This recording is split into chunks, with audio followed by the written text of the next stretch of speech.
Hello সবাইকে, good morning. কেমন আছো তোমরা? আশা করি সবাই খুব ভালো আছো। আর আজকে একটা বৃষ্টি ভেজা দিনের সাথে দিনটা শুরু করলাম। সকাল থেকে দেখছি প্রচণ্ড বৃষ্টি পড়ছে, আর কাল রাত থেকেই কিন্তু হালকা হালকা বৃষ্টি পড়ছিল। আর সকালে দেখছি প্রচুর বৃষ্টি, তাই আমার আজকেও আর কলেজ যাওয়া হলো না। তো যাই হোক, একদিন করে করে বৃষ্টি পড়ছে আর আমার কলেজ যাওয়া হচ্ছে না বলে কিছুটা পড়া এগিয়ে রাখতে পারছি। তারপর পড়তে বসে গেছিলাম। প্রথমে ফিজিক্যাল সায়েন্সটা করেছিলাম। ফিজিক্যাল সায়েন্সে আমার প্রথম চ্যাপ্টারটা হয়ে গেছিলো, কিন্তু ওখান থেকে কোনো অনলাইন ক্লাস করা হয়নি, তাই সিডিএ থেকে একটু ফ্রি অনলাইন ক্লাসটা করে নিলাম। তারপর একটু যে আগেরগুলো ছিল সেগুলো প্র্যাকটিস করে নিয়েছিলাম, কিন্তু তখন আর আমার তোলা হয়নি, কারণ অনলাইন ক্লাস করার পর আমার চার্জ একদমই কমে গেছিলো। তারপর দুপুরবেলা খেতে বসে গেছি। দুপুরে খাওয়ার পর আমার আবার বিকেলবেলা খিদে পেয়ে গেছিলো, তখন একটু চিড়ের পোলাও মাকে বানা করালাম।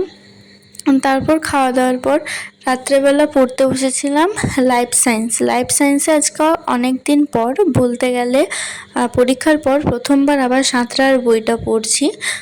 এখন তো নতুন বই পাবলিশ হয়নি, তাই এখন পুরনো বই থেকে কোশ্চেন অ্যান্সারগুলো মুখস্থ করে নিচ্ছিলাম। আর এর আগে আমি লাইফ সায়েন্স থেকেও কয়েকটা ক্লাস করলাম। এগুলো কিন্তু এখন ফ্রি ক্লাস করছি। আমি এখনও পর্যন্ত কোনো কোচিং সেন্টারে ভর্তি হইনি, দুর্গাপুজোর পরে নেব।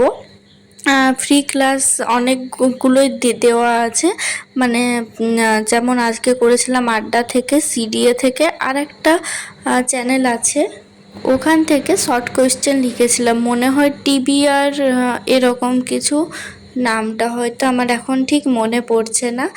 তারপরে এই যে লাইফ সায়েন্সের এখান থেকে যে 700টা কোয়েশ্চেন আছে, তার মধ্যে আজকে সবগুলো করতে পারিনি, 500টার মতো করেছিলাম।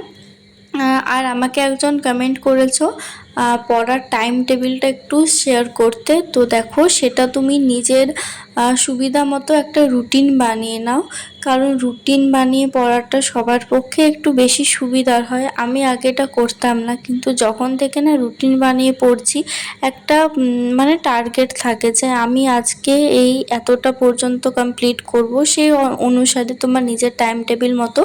আর অন্তত প্রতিটা সাবজেক্টই 2 থেকে 3 ঘন্টা করে রাখতেই হবে। আর সারা দিনে মিনিমাম 8 ঘন্টা কিন্তু পড়তেই হবে। সব সাবজেক্টগুলো 2 ঘন্টা করে টাইম দিলেও যথেষ্ট, কিন্তু আমি নিজেও এখন সব সাবজেক্টগুলো করছি না, শুধুমাত্র ফিজিক্যাল সায়েন্স, লাইফ সায়েন্স আর তার সাথে জিকেটা করছি।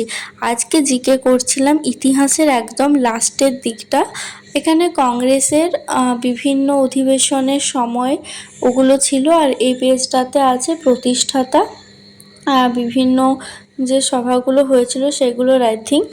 তারপরে বিভিন্ন নেতাদের নিয়েছিল, সেগুলো করে আজকে ইতিহাসটা পুরোপুরি কমপ্লিট করে নিয়েছিলাম।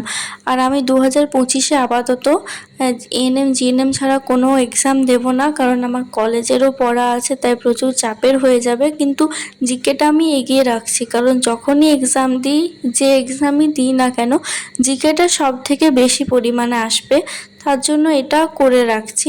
আর ভিডিও শেষে আমি তোমাদের আজকের আমার পড়ার টাইম টেবিলটা শেয়ার করে দিলাম। আজকে ফিজিক্যাল সায়েন্স, লাইফ সায়েন্স আর জিকে তিনটা মিলেই আমার 8.5 ঘন্টা পড়া হয়ে গেছিলো। লাইফ সায়েন্সের 1 ঘন্টা করেছিলাম ক্লাস, আর 2 ঘন্টা প্র্যাকটিস করেছিলাম।